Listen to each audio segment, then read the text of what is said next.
नमस्कार. कथागाथाच्या या भागात तुमचे सर्वांचे मनापासून स्वागत. आजची कथा आहे भीष्म पितामह यांनी भगवान श्रीकृष्णाची प्रतिज्ञा कशी मोडली याची. महाभारताचे युद्ध ठरले तेव्हा दुर्योधन आणि अर्जुन दोघेही भगवान श्रीकृष्णाकडे सहायता मागण्यासाठी गेले. भगवान श्रीकृष्ण त्यांना म्हणाले की एका बाजूला आमची सेना आणि दुसऱ्या बाजूला आम्ही स्वतः. पर्याय तुम्ही निवडू शकता, पण एक अट आहे. आम्ही प्रतिज्ञा घेतली आहे की या युद्धात आम्ही शस्त्र हातात घेणार नाही. दुर्योधन क्षणाचाही विचार न करता म्हणाला, आम्हाला सेना पाहिजे आहे. विना शस्त्राशिवाय एका योद्ध्याला घेऊन जाण्यात काय फायदा?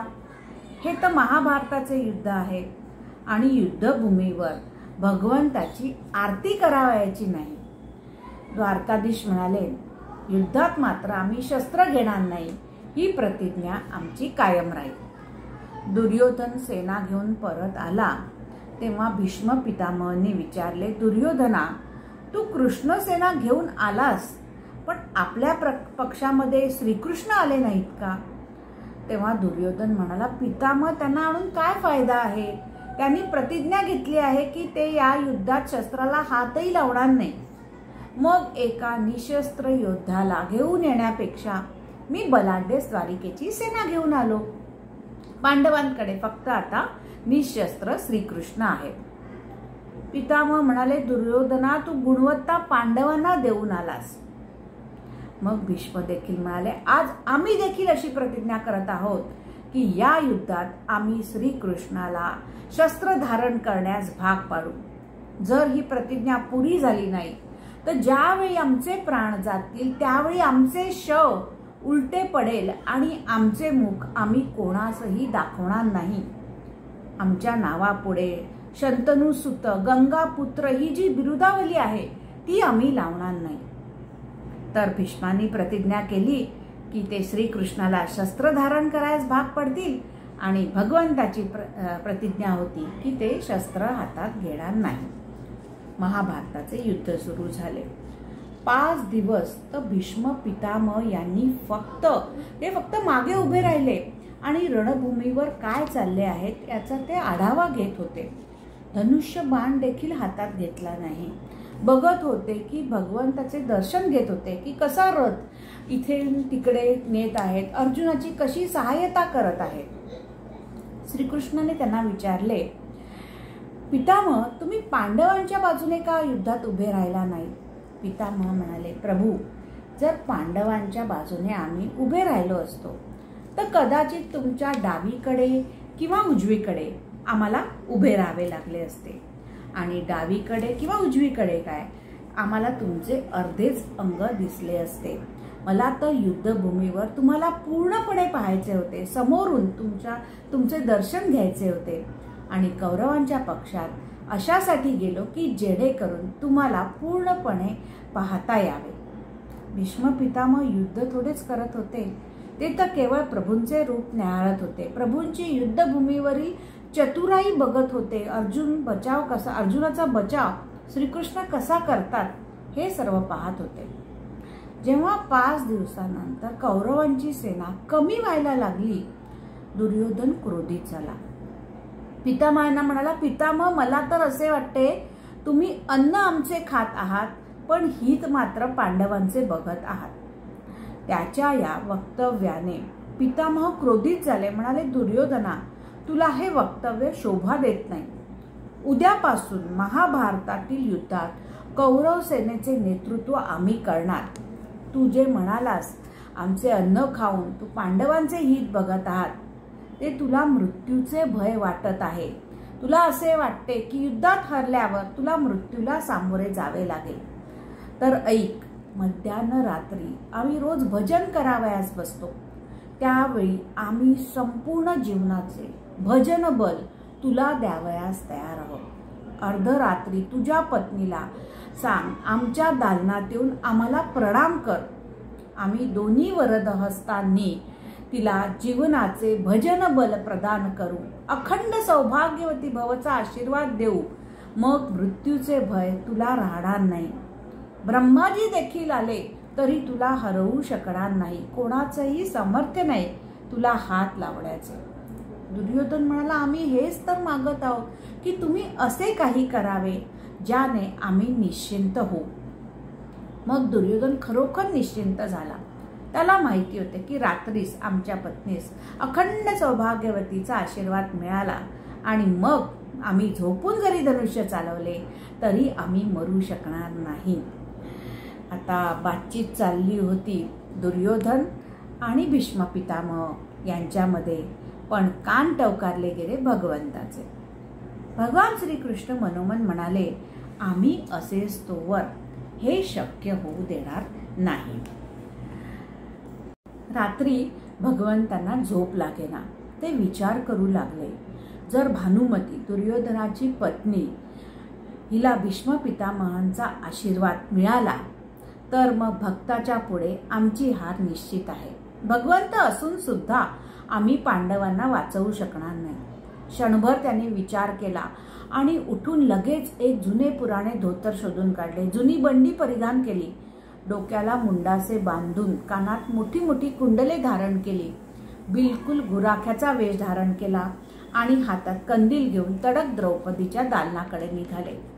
द्रौपदीने कोण आहे म्हणून विचारणा केल्यावर ते म्हणाले, आम्ही कन्हैया आहोत. इतक्या रात्री येण्याचे प्रयोजन काय? तेव्हा ते म्हणाले की ताबडतोब आमच्या बरोबर राजवस्त्री नेसून चल, जास्त काही विचारू नको, चेहऱ्यावरून घुंगट मात्र ओढून घे. पण जायचे कुठे आहे? द्रौपदीने विचारले. श्रीकृष्ण म्हणाले, भानुमती, भीष्म पितामहांचा आशीर्वाद घेण्या अगोदर तू भीष्म पितामहांच्या दालनात जाऊन त्यांचा आशीर्वाद घे आणि त्यांनी जर का काही विचारले तर फक्त हू हू करत उत्तर दे. ते देखील तुला जास्त काही विचारणार नाही.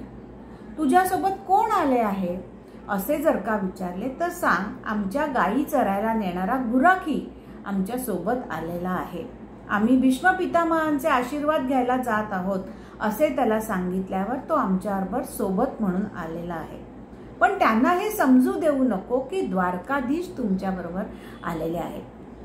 मग द्रौपदीला घेऊन भगवान भीष्म पितामहांच्या दालनात पोचले. भानुमती पोचण्या अगोदर भीष्म पितामह संध्या करत होते. तितक्यात द्रौपदींच्या नुपुराचा आवाज आला. भीष्म पितामहांनी नेत्र उघडले. त्यांना वाटले भानुमतीच आलेली आहे. तिला बसण्यास सांगून त्यांनी नामजप पूर्ण केला, हातात जल घेतले आणि आपल्या संपूर्ण जीवनाच्या भजन बलाला द्रौपदीच्या डोक्यावर हात ठेवून ते जल सोडून दिले आणि अखंड सौभाग्यवती भव असा आशीर्वाद दोन्ही वरद हस्तांनी प्रदान केला. तुझा पती अजरामर होईल, त्याला कोणी मारू शकणार होईल असा आशीर्वाद दिला. द्रौपदी विचार करू लागली, हे इथे अखंड सौभाग्यवती भवचा आशीर्वाद देत आहे आणि उद्या तर महाभारताच्या युद्धामध्ये हे कौरवांच्या सेनेचे नेतृत्व करणार आहेत, म्हणजे माझ्या पाचही पतींच्या मागे हात धुवून लागणार आहेत. मला अखंड सौभाग्यवती भवचा आशीर्वाद देत आहे तर यांना सांगते तरी की पाचही जणांना तुमचे बाण मारू नका. द्रौपदीला काही माहितीच नव्हतं या प्रकाराबाबत. आपला घुंगट त्वरित वर करून द्रौपदी पितामहांना म्हणाली, पितामह, लक्षात असू द्या की एक नाही तर 5 जणांच्या रक्षणाची जबाबदारी तुमच्यावर आहे. आता द्रौपदीला पाहता क्षणीच भीष्म म्हणाले, तू कशी आलीस? मी तर भानुमतीला बोलवले होते. माझी आणि दुर्योधनाची बातचीत झाली होती, त्यानुसार भानुमती येऊन आशीर्वाद घेणार होती. द्रौपदी म्हणाली, पितामह, मी कशी आले हे महत्वाचे नाही, पण मला तुमचे आशीर्वाद घेण्याचा अधिकार नाही का? भीष्म पितामहांच्या डोळ्यात अश्रू तरळले. ते म्हणाले, जे विधी लिखित आहे तेच होणार होते आणि मला संकेत देखील होत होते, पण ईश्वर इच्छा अशी की भानुमती यायच्या अगोदर द्रौपदी आली, हा पण एक संयोगच आहे. द्रौपदी म्हणाली, पितामह, मला आता जायची आज्ञा द्या आणि प्रणाम करून घाईघाईने जायला निघाली. तेवढ्यात भीष्म पितामहांच्या मनात एक संदेह निर्माण झाला. ते म्हणाले, थांब थांब द्रौपदी, हा जो संयोग आहे तो ईश्वर द्वारा नसेल पण श्रीकृष्णाद्वारा रचित तर नाही ना? तू कोणाबरोबर आली आहेस आणि तुला आमचे आशीर्वाद घेऊन यायला कोणी सांगितले? भीष्म पितामहांनी अशा जरबेने विचारले की द्रौपदी घाबरून गेली. ती म्हणाली, तात कोणी सांगितले नाही, आमच्या मनात बस आले आणि आम्ही तुमचा आशीर्वाद घ्यावा असे आम्हाला वाटले आणि आम्ही आलो. मग इतके दिवस का नाही आलीस आणि आजच याचे प्रयोजन काय? अगदी खरे खरे सांग द्रौपदी, आमची राजवधू इतक्या रात्री एकटीच का आली आहे की कोणाची सोबत घेऊन आली आहेस? द्रौपदी अडखळत म्हणाली, आता खोटे बोलताना जीभ अडखळतेच. ते म्हणाले, आमचे गोपाळ भैया जे आमच्या बरोबर आमच्या गायी चरायला घेऊन जातात ते आमच्याबरोबर आलेले आहेत. ते आम्हाला त्यांची बहीण मानतात. मग भीष्म पितामह म्हणाले, बघू तरी तुमचे गोपाळ भैया, आम्हाला पण आज त्यांचे दर्शन घ्यायची इच्छा झाली आहे. भीष्म पितामह द्रौपदी बरोबर बाहेर आले. जसे भीष्म पितामह कन्हैयाजवळ आले तसे ते म्हणाले, यांना कुठेतरी बघितल्यासारखे वाटते. भगवान म्हणाले, गुराखी आहोत, गायींच्या बरोबर बघितले असणार. पितामह म्हणाले, आम्हाला वाटते रथांच्या मध्ये घोड्यांच्या बरोबर तुम्हाला बघितले आहे. जरा तुमचे मुंडासे तर उतरवा. आणि जसे त्यांनी भगवंताचे मुंडासे खेचले तसे भगवंताचे केस मोकळे झाले आणि त्यात दडलेले मोरपीस बाहेर आले. श्रीकृष्णाचे दर्शन पितामहांना झाले. मनोमन भीष्म आनंदित झाले. मंद स्मित करत म्हणाले, वा रे कन्हैया, हे तूच करू शकतो. भानुमतीला द्रौपदीमध्ये बदलण्याची किमया तुमच्याकडूनच होऊ शकते. ही तुमचीच लीला आहे. उद्या महाभारताच्या युद्धात कौरवांचे नेतृत्व मी करणार आहे. द्रौपदी, मी तुला अखंड सौभाग्यवती भव चा आशीर्वाद दिला आहे, पण आज तुझ्या पाचही पतींची रक्षा करण्याची जबाबदारी मात्र या द्वारकाधीशावर सोपवत आहे. उद्या जर तुझ्या पतीच्या नखाला जरी धक्का लागला तर तू माझ्याकडे येऊ नको, कारण आशीर्वाद जरी मी दिला असला तरी त्यांच्या रक्षणाची जबाबदारी भगवंतावर आहे. आता या पाचही जणांना तो कसे वाचवतो याचे दायित्व श्रीकृष्णावर आहे. असे म्हणून भगवान आपल्या कक्षात निघून गेले. भगवान श्रीकृष्ण यामुळे व्यथित झाले. तेव्हा द्रौपदी त्यांना म्हणाली की द्वारकाधीश, तुम्ही इतके व्यथित होऊ नका. आमच्या पाचही पतींचे रक्षण तुम्ही करू शकता. तेव्हा भगवान श्रीकृष्ण म्हणाले, द्रौपदी, भीष्म पितामह आपली प्रतिज्ञा यांना पूर्ण करायची आहे आणि आम्हाला शस्त्रे हातात घेण्यास ते उद्या भाग पाडणार. जर आज तू आमच्या आगमनाची बातमी त्यांना दिली नसती तर पाचही पांडवांच्या रक्षणाची जबाबदारी भीष्मांनी उचलली असती. आता उद्या आपली प्रतिज्ञा पुरी करण्यासाठी ते पुऱ्या ताकदीनिशी रणांगणावर उतरणार, जेणेकरून आम्हाला शस्त्र हातात घ्यावे लागेल आणि ज्याच्यामुळे आमची प्रतिज्ञा भंग पावेल. आणि भगवंताची प्रतिज्ञा तुटण्याचा अर्थ आहे पृथ्वीचा नाश होईल, प्रलय होईल आणि संपूर्ण विश्व संपुष्टात येईल. मग पूर्ण रात्र श्रीकृष्ण विचाराधीन होते. दुसऱ्या दिवशी पहाटेच भीष्म पितामह ब्राह्मण मुहूर्तावर उठले. स्वतःच्या घोड्यांना तयार केले, स्वतः आयुधे गोळा केली. युद्धभूमीवर जाऊन आपली नियोजित रणनीती बघितली. योद्धा येण्याआधीच भीष्म रणभूमीवर जाऊन उभे राहिले. जसा सूर्योदय झाला, युद्धाचा शंखनाद झाला, तसे भीष्मांनी प्रत्यंचेवर पहिला बाण चढवला. आकाशाच्या दिशेने वर करून पांडवांच्या सेनेवर एका मागोमाग एक बाणांचा वर्षाव सुरू केला. पाचही दिवसात जेवढी कौरव सेना नष्ट झाली होती तेवढी सेना भीष्मांनी एका बाणाने नष्ट केली. भीष्म कृष्णाला उद्देशून म्हणाले, आता या 5 पांडवांना कसे वाचवायचे निशस्त्र होऊन ते तू ठरव. आज युद्धभूमीवर जणू काही सूर्याचे तेज भीष्म रूपाने तळपत होते. भीष्मांनी एक चक्रव्यूह योजना केली आणि नेमका अर्जुनाचा रथ त्याच्यात अडकला. अर्जुनाला केंद्रस्थानी ठेवून प्रत्यंचेवर भीष्मांनी बाण चढवला. आता भगवान श्रीकृष्णाने पाहिले की पितामहांचा बाण आहे. जेवढ्या द्रुतगतीने आम्ही रथ चालवू त्यापेक्षा द्रुतगतीने तो बाण येईल आणि मग रथ पळवण्यासाठी वेळही मिळणार नाही. आणि मग श्रीकृष्णाने नेत्र बंद केले, मनोमन निश्चय केला की प्रतिज्ञा आज ही तोडावी लागणारच. त्यांनी बघितले की एका रथाचे चाक निथळून पडले आहे. भीष्म पितामह बघतायत तोपर्यंत त्यांनी रथातून खाली उडी मारली आणि रथाचे चाक हातात घेण्यासाठी झेपावले. चाक घेण्यासाठी झेपावले खरे, पण 2 वेळा हातात धूळच आली. जणू काही पृथ्वी संकेत देत होती की प्रतिज्ञा तोडू नका. पण भीष्मांच्या केंद्रस्थानी अर्जुन होता, भक्त होता. त्याच्या रक्षणाची जबाबदारी कृष्णाची होती. आपल्या भक्तासाठी भगवंत प्रतिज्ञा तोडण्यास तयार झाले. 3ऱ्या प्रयत्नात त्यांच्या हातात रथाचे चक्र आले. जसे चक्र हातात आले तसे ते भीष्मांच्या दिशेने फेकण्यासाठी भगवान सरसावले. एका क्षणासाठी सर्वजण स्तब्ध झाले. जसे हिरण्यकश्यपूचा वध करण्यासाठी नृसिंह धावून जात आहे असे सर्वांना वाटू लागले. आता भगवान प्रतिज्ञा तोडत आहेत म्हटल्यावर आकाशात गर्जना होऊ लागली. पृथ्वीवर प्रलय होऊन ती फुटते की काय असा आभास होऊ लागला. भगवंताच्या हातात शस्त्र आले. त्यांचे उत्तरीय वस्त्र खाली पृथ्वीवर गळून पडले. जणू पृथ्वीला सांगत होते की प्रतिज्ञा तोडली आहे, पण स्वतःसाठी नाही तर भक्तासाठी. तेव्हा पृथ्वी माते तू शांत हो, प्रलयाची आवश्यकता नाही.